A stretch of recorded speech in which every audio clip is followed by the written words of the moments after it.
Hello friends, নতুন একটি ব্লগে তোমাদেরকে স্বাগত জানাই। এর আগে পারগোলা ঢালাইয়ের ভিডিও তোমাদের সাথে শেয়ার করেছিলাম, তারপর আর ভিডিও আপলোড আমি করতে পারিনি। তা দেখো, আমাদের পারগোলার শাটারিং খোলা হয়ে গেছে। পারগোলাটি কেমন লাগছে তোমরা কমেন্টসে জানাবে। আর এই দেখো, এইদিকে মিস্ত্রি স্লোপ পিরামিডের ঢালাই করছে। স্লোপ পিরামিডটি সম্পূর্ণভাবে কংক্রিট দিয়ে করা হচ্ছে।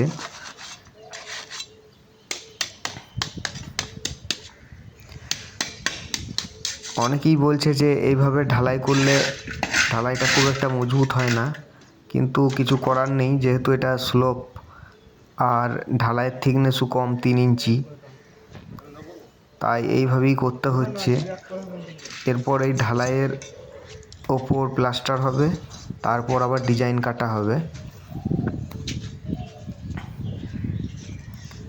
আর পিরামিডের উপরে দেখছো একটা বিম দিয়ে দিয়েছি 5x6-এর।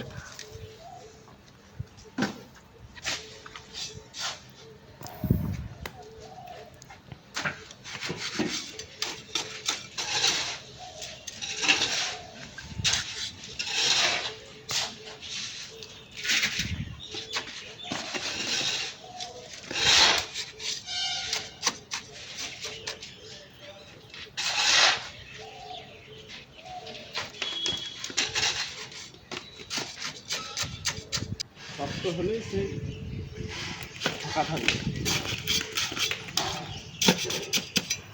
দেখছো, এইভাবে ঢালাই করে চলেছে মিস্ত্রি। প্রচুর ঢালাই বাকি, সম্পূর্ণটা এইভাবেই ঢালাই করে যাবে। 1/2 ইঞ্চি পাথর ব্যবহার করছি এটা ঢালাই করতে।